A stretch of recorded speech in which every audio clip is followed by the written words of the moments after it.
if anyone's trying to like piece together what this might look like based on our description of it, they're like, I don't know, somewhere between a starfish and an ostrich. With the starfish, dog, ostrich, llama. Yeah, all of those things, and it's correct. Yeah, and it is correct, is what I will say. It's chaos, and I loved it.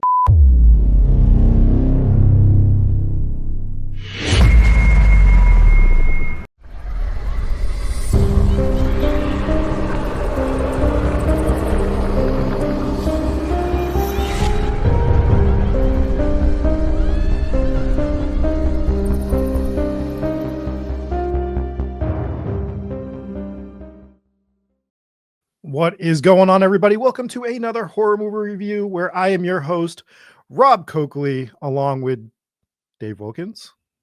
Thank you. And Jesse Wilkins. I suppose.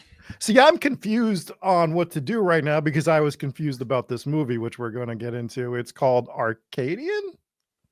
It is. That's how I'm going to have to talk this whole episode because I'm very, very lost. The struggle is real tonight while we record this episode. I have questions, and then I don't have questions because I kind of don't care.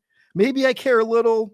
We're going to get into it. Dave, before we talk about whatever I just watched, can you try to tell the people what it's technically about? I think ostriches, maybe, but can you just let everyone know? Arcadian, 2024, directed by Benjamin Brewer.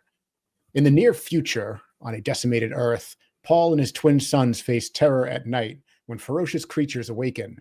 When Paul is nearly killed, the boys come up with a plan for survival, using everything their father taught them to keep him alive. I am now going to give an alternate synopsis. Okay. Some boomer in a horror movie forum trying to recall what A Quiet Place was about and getting everything wrong. That feels quite accurate. And you know what? Or it's me trying to tell you what A Quiet Place is about, because I'm going to let you in on a little spoiler. I have not seen A Quiet Place somehow. Well, I understand the premise, though, and it totally feels like that's right. So you want to give some Quiet Bird Box Place or something like that this movie was called. Yeah. So I have some opinions on this. I don't think it's quite as bad as you're making it out to be. It was not good, but I had fun watching it. I thought it was a fun movie.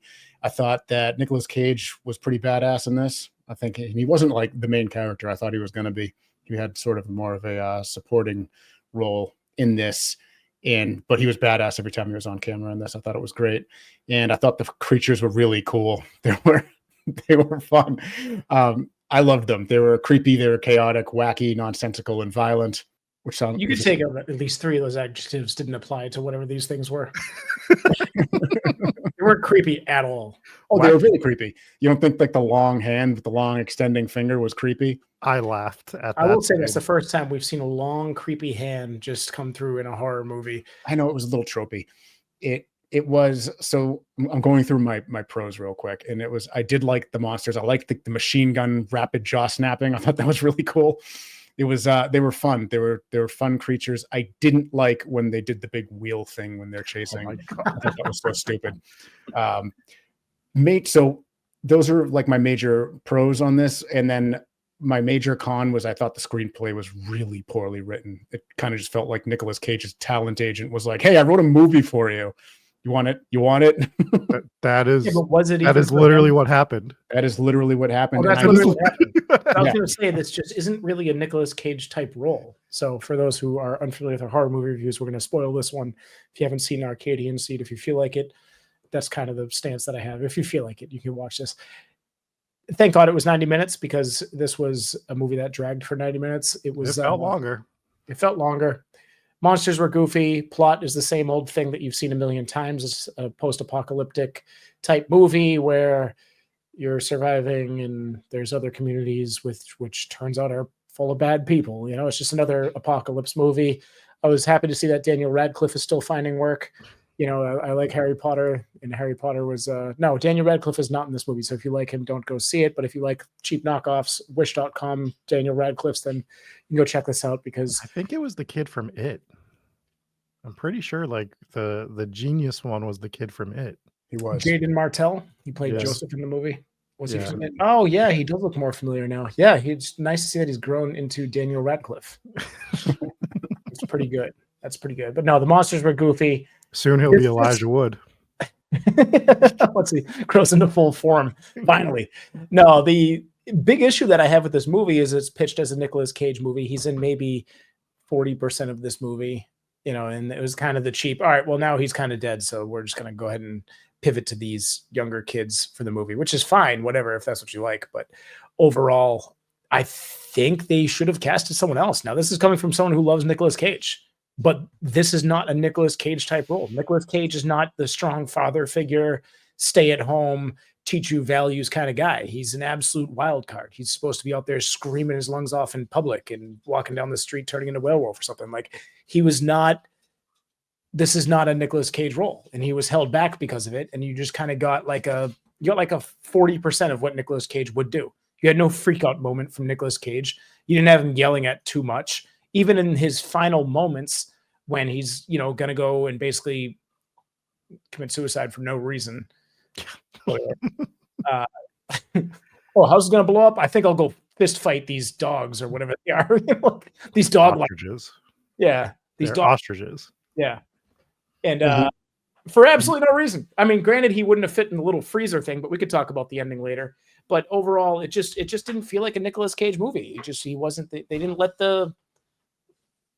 they didn't let him be who Nicolas Cage is. And it was, so for Nicolas Cage fans, they're not going to like it. For horror movie fans, they're not going to like it. I'm not even sure this was horror, but here we are. Sci-fi horror. And I'm a Nicolas Cage fan, and I liked him in this. I thought it was good. I think if anything, it just shows, it reminds you that he's got a little bit of range, right? He's not just purely typecast, which you could make that mistake if you watch a lot of Nicolas Cage movies. You're like, oh, he's absolutely typecast, but he isn't. He has a pretty good range for an actor. But this just wasn't really in his wheelhouse for me. I don't know. It just apparently it was. I thought that one thing that you can say about this movie, whether you liked it or not, is that he did a good job in his role. He did a good enough job.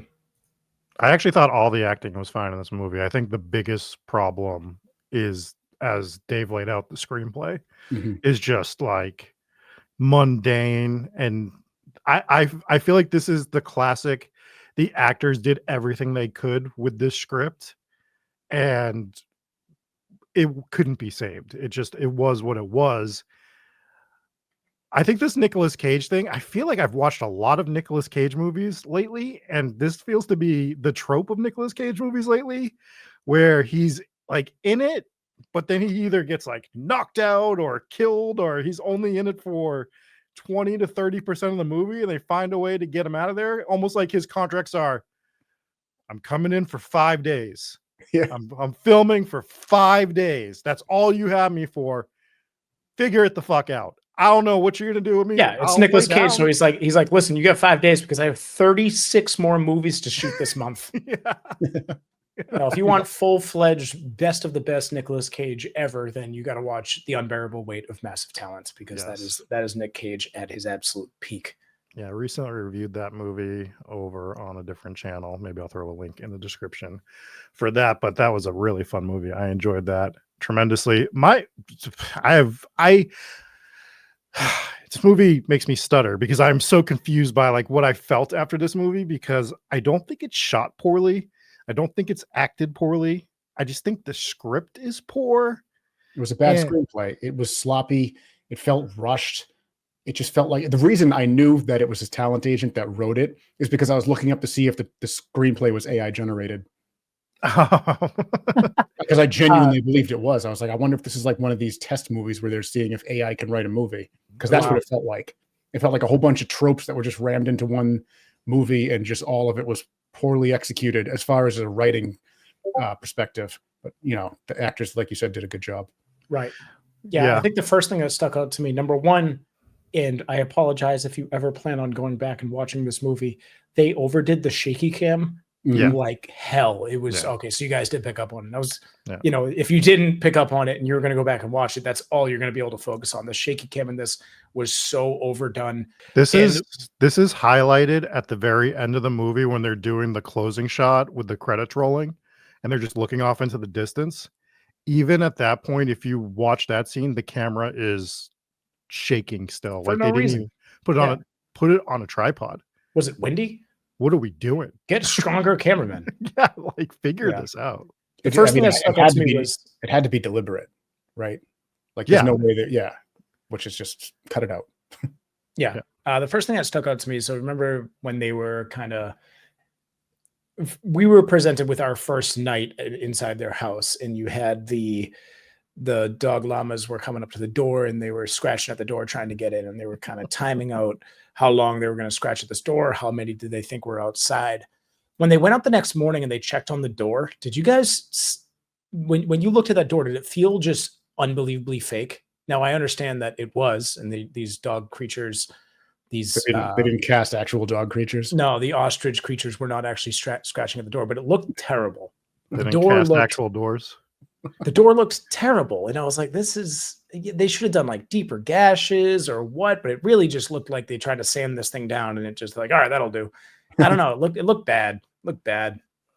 Yeah, I didn't like that. I did not like the creature design in this at all. We can let's start with the Nosferatu hand that they tried to do here in it. I liked it. It was the silliest shit I've seen lately. I can't say ever because we've watched some really bad, terrible movies. But the hand stretch and then the growing razor fingernail, like they try to do a Nosferatu / Freddy Krueger / Wolverine hybrid of this arm. The arm looks so fucking stupid. You never see the arm get that long again on any of these things. It did not work for me. And then it was an ostrich. And I'm just going to reiterate the point that I think these were mutated ostriches. They were so goofy. It's like they started to come out goofy, and then they're like, let's just go full goofy. Let's just not change this at all. That's what I liked about them. Is it almost like felt like intentionally just off the wall. Like the creatures were just crazy, which I love. At one point, I thought they had buck teeth. Like just from one of the views that they showed, I thought there was just like, I'm like, does this ostrich have buck teeth? What is this? What like is this the Urkel one? I don't know what's going on. I know exactly which scene you're talking about because I thought the same thing. It was like the angle of it was super weird. It was like lurking in the corner of a room, and I'm like, what the fuck is that? It's like, is this intentionally like, is this a comedy? Yeah. But just they tried to make them. Yeah, they tried to make them sound really scary, and then when you saw them, you're like, oh, it's just so goofy. Basically, I will say, me and Nicolas Cage, we have a lot in common, but the most that we ever had in common was this moment here. This is both of us looking at the ostriches. And this is also my reaction. It's a great face. For those that are listening audio-wise, Nicolas Cage is looking up, wondering why he got himself into so much debt and has to do this movie. The way that these monsters consumed people was, I don't know how else to point it, but like absolutely shockingly disturbing. It was just, they didn't really show it. They kind of like showed right before and then right after for the mother on the farm there. And it kind of felt like it was a cross between the way bugs eat things and the way starfish eat things. I was going to say starfish. And because you get the bug part where kind of like in The Fly with Jeff Goldblum, where they basically like regurgitate stomach acid to digest the food before they actually eat it. And then like a starfish, the stomach will drop onto them and then absorb them back into the body. And you kind of got the preface, which got like before it happened you kind of saw it happening. And then like you saw the aftermath when the girl walked by and saw the thing basically laying on his back and the stomach was still too bulbous to be able to reabsorb the mother. You know, when I first saw this monster, I was like, starfish. If anyone has like, if anyone's trying to like piece together what this might look like based on our description of it, they're like, I don't know, somewhere between a starfish and an ostrich. With the starfish, dog, ostrich, llama. Yeah, all of those things, and it's correct. Yeah, and it is correct, is what I will say. It's chaos, and I loved it. I think some of the decisions in this movie are really weird and wouldn't happen, and I think that's part of the big problem with the screenplay. Like, I don't think Nicolas Cage, as worried as he is sending both of his kids out to scavenge. I do. I think the point of his Oh, okay. What he's doing with the kids is he's trying to get them ready for when he's not around anymore. Fair. Which is exactly what happened. That's fair. I don't understand why we don't see more interacting or get like a backstory between those three in that farm. Why that one kid is going there? Did they know each other before? Because he likes the girl. No, I know why he's going there, but I'm saying why, like, is there history there? Is there history as to why they're not fully interacting or fully joining that group? What is that story? Yeah, this just feeds into the sloppy screenplay and the writing of this story, because you have basically a 15-year gap from the first scene and the rest of the movie, and they didn't do a good job filling in any of the blanks. You basically have this kid who keeps going to this farm, and for whatever, and it seems like he's there regularly, and then later on in the movie when they bring their injured father over, they're like, can you help us? And they're like, get out of here. And then like they're gonna blow his feet off with a shotgun. Like, wait a minute. Like, it was so sloppy. Like, everything about it was because he was stealing the Tylenol, Dave. But why the feet and not the hand? Either way, run away with the Tylenol without your feet, but you could figure out this logic. You could nub it into your pockets without your hands. Figure out this logic, right? The three of them came, they're like, help our father. They're like, we won't help your father, but you can stay because we kind of know you, which doesn't make sense. And then they're like, thanks. So he sends his father back home for whatever reason and stays, well, I guess to get the medicine. But then the one they're like, you can stay. Then they're like, oh, but now we're going to shotgun your feet off. It's like, wait, do you like him or do you not like? Well, that was only when he decided to steal. But I do agree. He didn't steal. We were just, he was trying to steal the pills. No, the girl gave it to him. Yeah, but she wasn't authorized to do so. And I don't think she did give it to him. He just said that when he got caught. No, she did. There's a whole scene. Oh, okay. Yeah. I must have missed that. I thought he just took the pills behind her back because she told him not to. He was, to be fair, he was going to take the pills. She got caught and said, you know what, you can have them. Here's the thing. When you steal those pills, I'm not an expert, okay? Don't look at me like that. I'm not a guy who goes out and steals pills. But the dumbest thing he could have done was run away with them, just clicking and clacking in his hands. Yeah. Like running down the driveway, like, dude, take them out of the thing and pour them in your pocket or something. Like, don't just your way down the driveway. It doesn't matter. The guy who caught him in the act. He was lurking around the corner when him and the girl were talking. Yeah. So it didn't matter what he had him in. If that guy didn't catch him, someone else was going to hear him for half a mile as he's trying to run away down the street. Yeah, the ostriches were going to find him because of his shaking pill bottle. This is another. Know how much ostriches love tambourines. Yeah, this is another logic issue, though, right? Because the guy heard the girl give him the pills, and then he still treated the kid as the bad guy, not the girl who gave away the pills, right? Yeah. Also a character that we never established either, like that he's a bad guy, just this random dude that's part of the camp. He's just a trope. He's a trope. Not the father. Like if you want to do that with the father, it makes a little more sense, especially after he had walked in on them having like their first kiss or whatever. So he already sort of raging a little bit. I think you guys are ignoring the most glaring hole in this entire movie, the biggest plot hole, I think, in any movie ever. Why was he the only one in the entire movie? You saw maybe 30, 40 people in this movie, and he's the only one with a jacked up haircut. Yeah. What the hell was it? Both of the brothers had cutting his hair. No, Harry Potter had great hair in this movie. Nicolas Cage, phenomenal as always. This dude, like, just someone that trimmed the sides of his hair, like, got way too close to the scalp. He's the only one. Everyone else, great hair. I noticed that. That was weird. I thought both of the brothers had bad hair. If you looked at both of them, they had messed up hair on the side. But to your point, Nicolas Cage didn't have bad hair. No, perfect. Perfect. Look at this. All right, for audio listeners, I am going to share a screen of Harry Potter's phenomenal hair in this movie. Just an absolute rock star. I'm jealous. You're jealous. And then you got this kid with just his, look at this on the side. Like, what are we doing here? Who did this? The other kid has bad hair too. Look at Nicolas Cage just with his beautiful locks just flowing in the wind. Look at him. Looking at the set in the next movie pondering he in the has to run tree. to. And then this, just not great. Not great. You know what happened is the costume designer was like, "We're gonna jack your hair up," and Nicolas Cage said, "The fuck you are." You know how much I paid to get this back? It's not in the contract. They only taken this hair when they burned me in New Orleans in my pyramid tomb.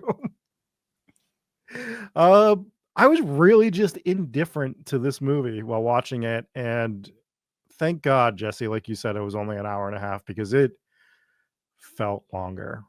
Right. It was written so poorly that I don't want it to be longer. Yeah. But had it been a better screenplay, I would have liked more out of it because I think the gaps were too big. There was too many fill in the blanks that you had to do that I don't think it just didn't work out. But the screenplay was bad, so I don't want it to be longer. But yeah, I don't know if you can fix it. Too much focused on the go-kart in this movie. I get it. You took a lawnmower engine and you put it on a car with wheels and you made that drive, but they made it seem like this was his most genius invention rather. Meanwhile, he's inventing this trap that drops down from the ceiling. He's got this explosive proof firebox that they forgot to figure out how to close tightly. And I just think he had better inventions. And also this is something that's been invented before. So yeah, I know. I think they harped on that a little too much. In a post-apocalyptic world, you have to reinvent things sometimes. So agreed. One thing that I thought was kind of weird was they went through this whole thing to catch one of the creatures, which I thought was cool. And then they just killed it for no reason. Oh, they dissected it to study it and learn nothing. But then they killed it for no. Yeah, it was dumb.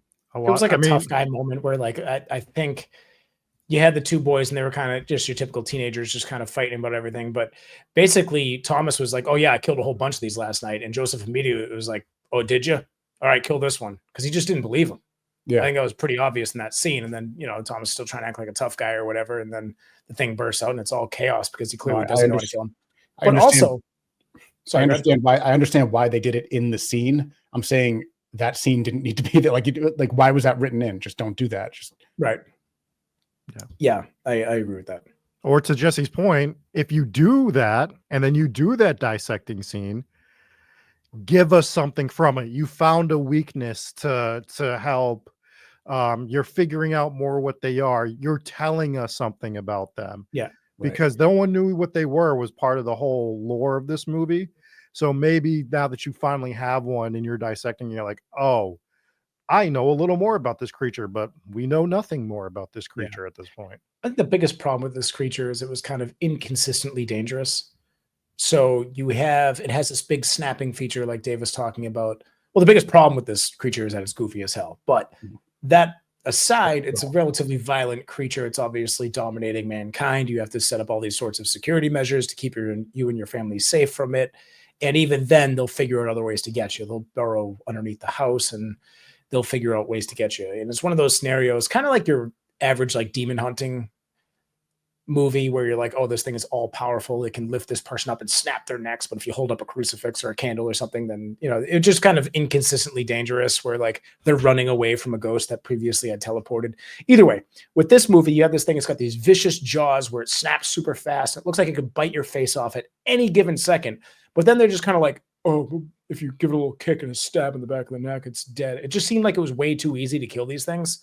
You got just one of these looks like it could wipe out an entire village, no problem. But Nicolas Cage will just fight off 7 of them at once and, just a little stab in the back of the head or whatever. Well, I think that's the thing is they are not super powerful individually, but collectively they are. Right. Yeah, once they become a giant tire wheel. Yeah. Did you think, going back to the scene where they capture the one and then it gets free, did you think that was about to become a pet for them at that point in time? No. I was like, when it like scurried to the corner, I thought there was gonna turn into this movie of understanding, like, oh, he's just scared. Maybe we can. And I was like, would that have been better or worse? That would have been way unpredictable for this movie. Yeah, that's true. Who knows?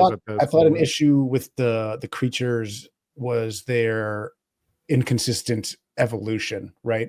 You have presumably a 15-year period where these creatures, they kind of get them figured out by the end of the 15-year period in the beginning of this movie.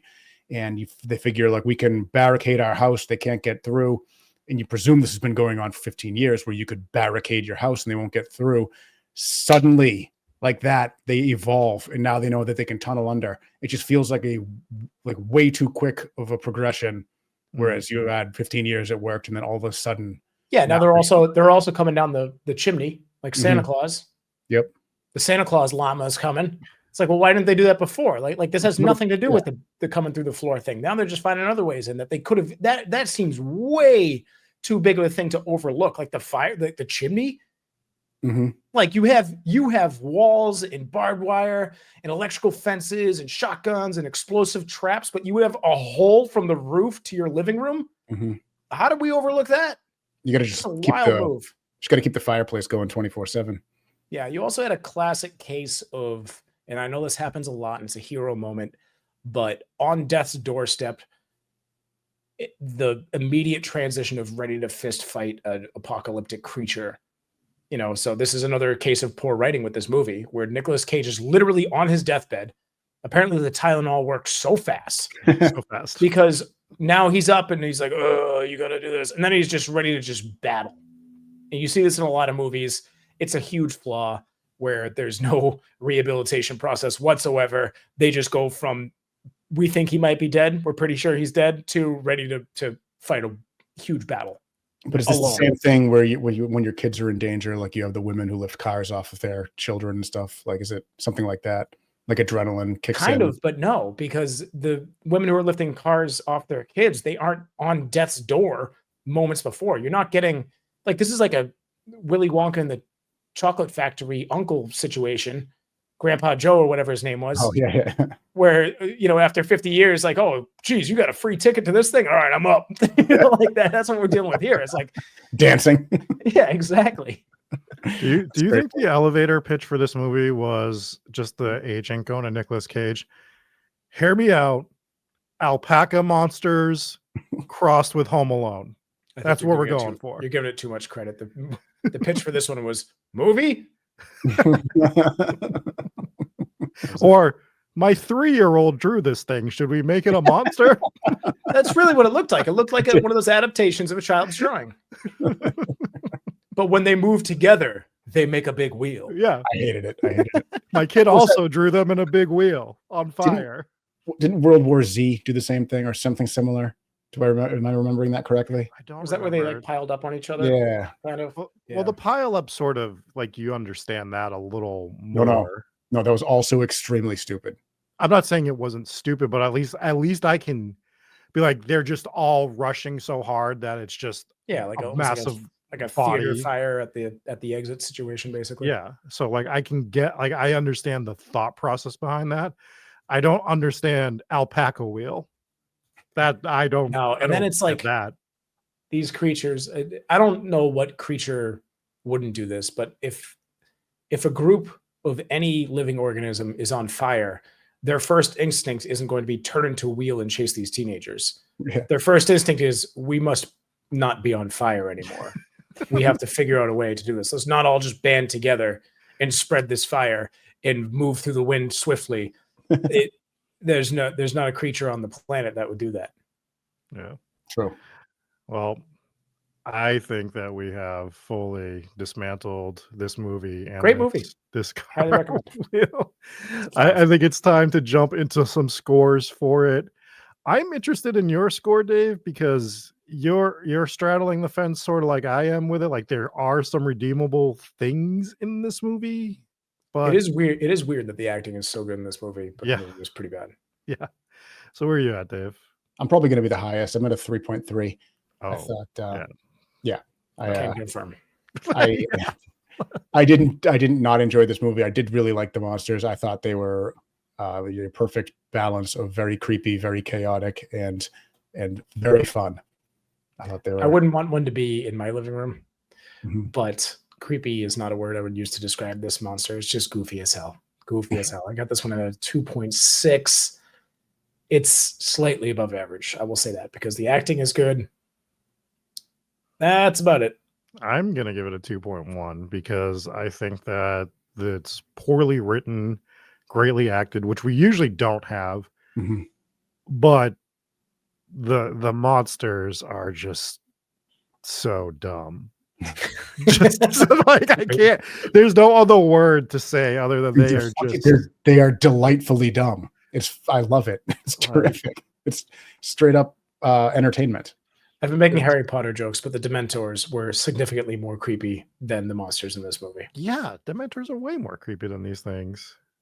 You You don't think Dementors are? I'm going to be honest with you. I couldn't pick a Dementor out of a lineup. It's just a Grim Reaper looking thing. Yeah, it's like a wraith. Yeah, it's a wraith. How original. Wow. Okay. Yeah. Well, it's wizards, Dave. They didn't invent all new things. The thing is, when the Dementors went to Azkaban, they all grouped up and made a giant wheel and just rolled their way there. It was so creepy. I didn't like the wheel thing. Okay. Oh man. Well, we want to know what you guys thought of this movie. If you watched it, drop your score in the comments, please. Were we right? Is Dave the most right on this? Is it, a good deal above average? Is Jesse right by hitting it right at that average point? Or am I obviously right by putting this at a 2.1? Because what are these creatures? Let us know in the comments. We'll let you know our next movie review in Discord. We'll see you there. Everyone later. Peace out.